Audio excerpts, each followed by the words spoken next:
السلام علیکم ورحمۃ اللہ وبرکاتہ. دینیات secondary course for 9 class student.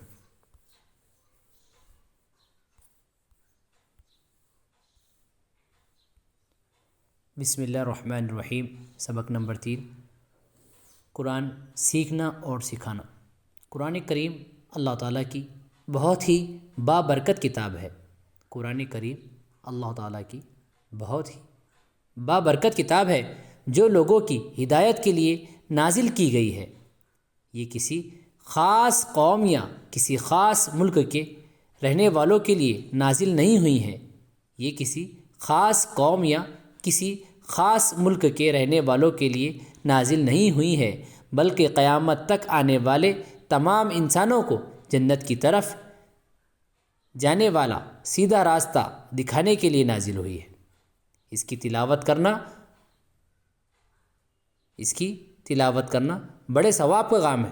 جو شخص قرآن کریم کو پڑھتا ہے اور دوسروں کو پڑھنا سکھاتا ہے، اس کے معنی و مطلب میں غور کرتا ہے اور اس کے مفہوم کو سمجھنے کی کوشش کرتا ہے اور اس کے مطابق عمل کرتا ہے، نیز دوسرے لوگوں کو بھی اس کے معنی و مطلب سمجھاتا ہے، تو ایسا شخص بہت ہی خوش قسمت ہے. اللہ تعالیٰ اور اس کے رسول صلی اللہ علیہ وسلم اس سے خوش ہوتے ہیں. اللہ تعالیٰ اور اس کے رسول صلی اللہ علیہ وسلم اس سے خوش ہوتے ہیں، اور جن لوگوں سے اللہ تعالیٰ خوش ہو جاتے ہیں انہیں دنیا میں بھی چین و سکون والی زندگی دیتے ہیں اور مرنے کے بعد جنت میں مزیدار زندگی عطا فرماتے ہیں. انہیں دنیا میں بھی چین و سکون والی زندگی دیتے ہیں اور مرنے کے بعد جنت میں مزیدار زندگی عطا فرماتے ہیں. رسول اللہ صلی اللہ علیہ وسلم نے ارشاد فرمایا کہ تم میں سب سے بہتر وہ شخص ہے جو قرآن شریف کو سیکھے اور سکھائے. رواه البخاری. ایک دوسرے حدیث میں آپ صلی اللہ علیہ وسلم نے فرمایا کہ جس آدمی نے قرآن کریم پڑھا، اس کو سیکھا اور اس پر عمل کیا،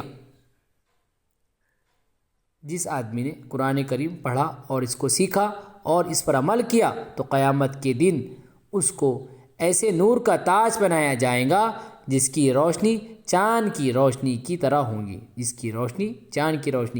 گی، اور اس کے والدین کو ایسے 2 جوڑے پہنائے جائیں گے جن کی قیمت پوری دنیا بھی نہیں لگا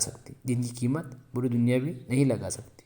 پھر اس کے والدین کہیں گے کہ ہمیں کس چیز کے بدلے یہ جوڑے پہنائے گئے ہیں؟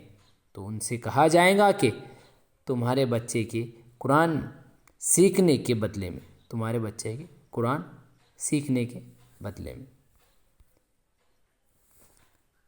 اسی لیے صحابہ کرام رضی اللہ تعالی عنہم بڑے شوق اور محبت سے قرآن پاک سیکھتے اور اس کی تلاوت کرتے تھے.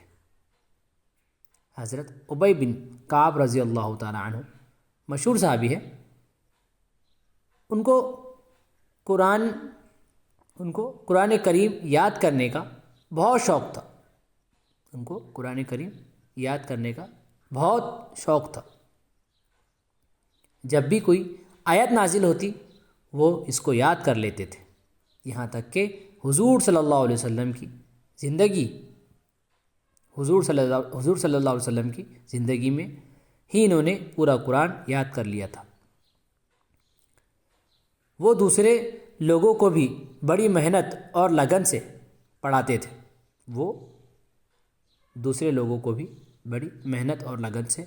تھے. ہم لوگوں کو بھی قرآن کریم اچھی طرح تجوید کے ساتھ پڑھنا سیکھنا چاہیے. ہم لوگوں کو بھی قرآن کریم اچھی طرح تجوید کے ساتھ پڑھنا سیکھنا چاہیے اور اس کے معنی و مطلب کو سمجھنے کی کوشش کرنی چاہیے. اور جو لوگ قرآن کریم پڑھنا نہیں جانتے انہیں قرآن کریم کی تعلیم دینی چاہیے.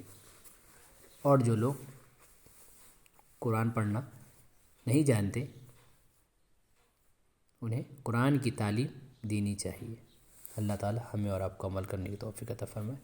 جزاک اللہ خیر، احسن الجزا۔